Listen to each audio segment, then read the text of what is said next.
go get them again. Welcome back to the Rob Zoe channel. I'm your host, Mark, and on the docket today we have an unboxing first impression video on the brand of Annick Goutal. We don't have enough spotlight on my channel on this brand. This obviously is part from the Fragflex Mega Haul. The box has seen better days. It's somebody bit into it. We lost. This is just the leftover of the flap here on the top portion. This one called Gardenia Passion, or a Gardenia based fragrance. We're going to see what this one is all about. Now, Annick Goutal, good news to my Annick Goutal fans. I do have one on my personal collection that I'm going to be unboxing. I just bought Ninfio Mio, a fig-based fragrance, which I gushed over on my channel probably 10 plus years ago, like early Mark, like I mean early 20s Mark.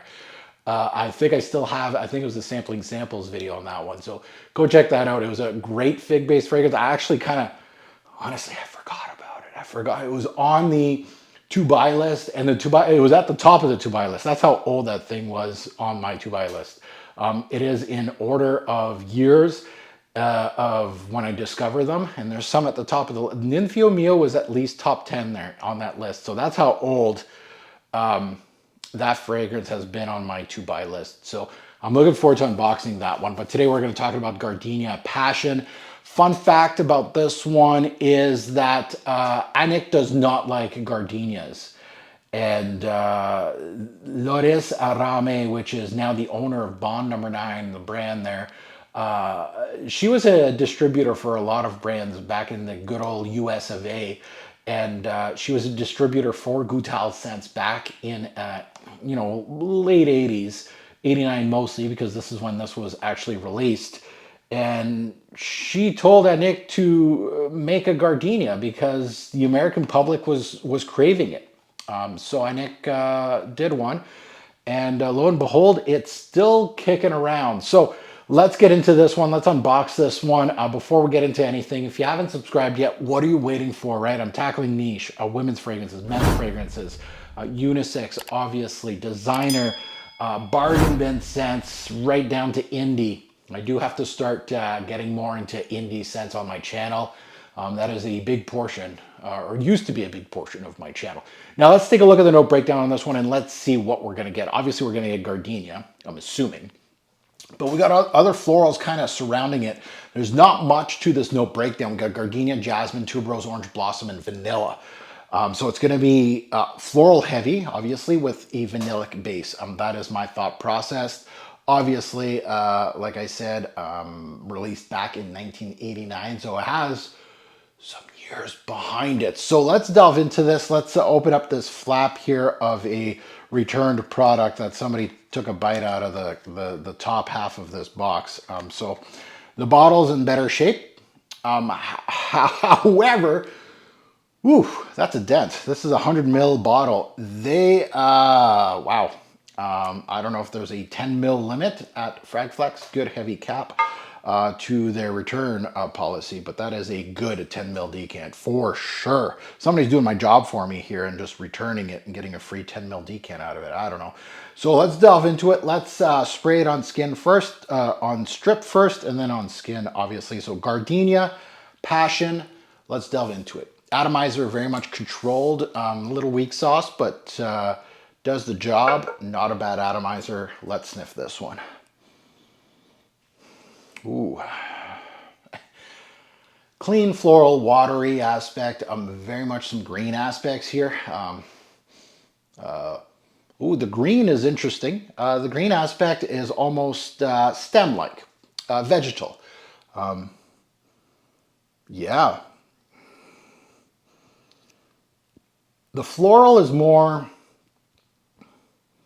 tuberose to me, tuberose heavy. There is Gardenia in there, personally. I think it's a mishmash of both.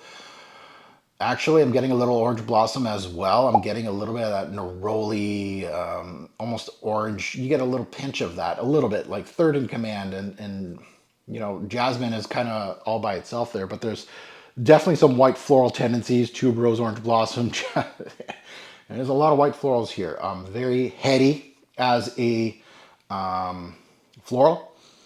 And there is a little bit of a soapy quality and a little bit of sweetness, which I'm assuming is from the vanilla. So let's put this one on skin and let's discuss it a little bit more and see what it does on skin instead of a strip.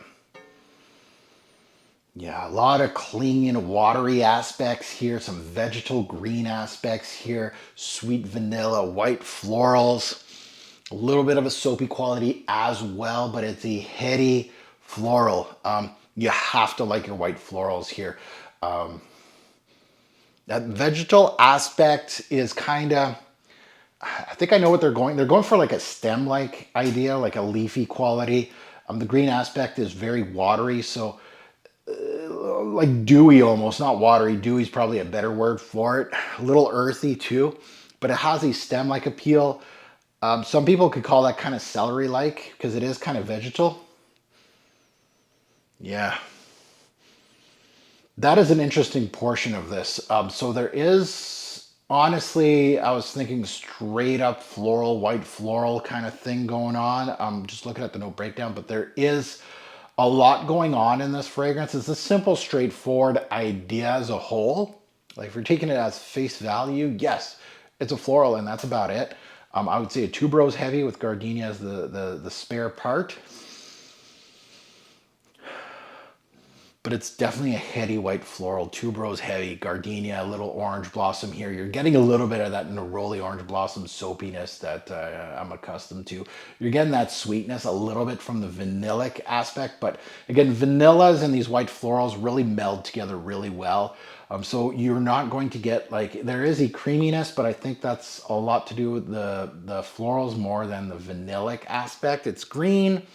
It's sweet, it's floral, it's fresh, it has a little bit of powdery aspect, vanillic, and very creamy. Built well, really good presentation as far as the scent profile goes. You know, I'm not getting, it's interesting as a scent, but also at the same time, I could see someone really looking for true blue gardenia. I don't think this is what you're looking for. This scent profile, and you can correct me if I'm wrong, because in the feminine aisle, I'm very much a rookie. You can call me a rookie, maybe a semi-rookie. I feel like this white floral thing is kind of like vetiver in the men's aisle, where you can find all kinds of tuberoses, gardenias, jasmines, orange blossom, name them. Like those are fairly popular florals in the women's aisle and the men's aisle too. You're getting a lot of those in the men's aisle, mostly of course the jasmine and the orange blossom. But this feels like it's in a very oversaturated genre. The name itself could disappoint some women looking into that specific note and looking for specific things of the gardenia. I don't know if you'll find it here. It's very solid. So it's one of those scents that, you know, if I had to give it a score, like this is super early, right? I usually don't give scores on unboxings, but, you know, I'll give you a little treat here, but based on the opening, basically, that's all I'm getting, right? I'm not getting any development. I'm not getting anything. I would say this is like a, you know, a good niche fragrance that's like a 7 out of 10. You know, I wouldn't search it out at full retail. I would be searching it out at discounters perhaps. And it might be one of those Goutals that you're like, oh, it's like 60 bucks a tester or 55 bucks, something like that, right? And that might be like a good snag at the time. A solid set for that price point. Once you start looking at triple digits, $100 plus, you know, the retail Goutal, and even a little bit discounted, I don't know. I just don't think it stands out enough. But it's very solid. Again, like a rating of 7 out of 10 is a good rating.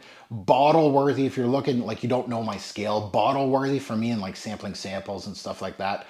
When I'm first testing out a fragrance and I'm giving it a grade on sampling samples, that's one of my series, off samples, makes sense. My grading scale is if you're an 8, you're on the cusp of being bottle worthy. And it all depends on how unique you are in that genre, how excited I am, like a leather-based fragrance, a tobacco-based fragrance, an incense-based fragrance. Like those are some of my favorite genres of fragrance profiles. If you're an 8, as funny as this sounds, even though my whole collection is oversaturated in that type of genre, it's the one I love. So I'd be more tolerable of actually purchasing an incense that's an 8 out of 10 than a, let's say something that I'm not too fond of. Let's say Orange Blossom. We'll go Neroli, right? An 8 out of 10 on Neroli. Well, you know, I already got like probably a dozen of them. I don't think I need an 8 at this time. Like if it was an 8.5, 9, yeah, one of the better ones. So, yeah, at the end of the day, a good Goutal, and one that I love that, you know what I love about this one? Forget the white florals aspects of it, and tuberose can do this, is giving it green aspects as well, but the stem-like vegetal green aspect is what my nose is gravitating towards in this release, not the florals, funny enough. Now, you can find this one at fragflex.com. That's where I got mine. You can use my code TFG10. You get 10% off site-wide, so you don't have to buy this, you know, obviously. But Annick Goutal is a brand that I really want to delve more into. You know, it's been kind of sorely lacking. I think early Mark, like early 20s Mark, which is kind of flipping it on him. Maybe early, the retro Mark was the better Mark. The better reviewer, because he was talking about scents like this and brands like this a little more often. But anyway, now that you heard my take, I'd love to see yours in the comments below. Good, bad, and the ugly, right? If you agree, disagree with me, especially on the Gardenia fashion of things. If you think, no, Mark, this is exactly what a Gardenia should be like, let them rip. Throw it out in the comments below. Or you can agree with me and we can high five and you can say, hey, Mark, yeah, it is heavy tuberose, a little Gardenia on the side. And I also got that green aspect of yours, and I agree with you. Love it. And as always, a great pour fragrance will make a lasting impression. Choose your Gardenia-based fragrance wisely. Thanks for watching, YouTube. Have a good one.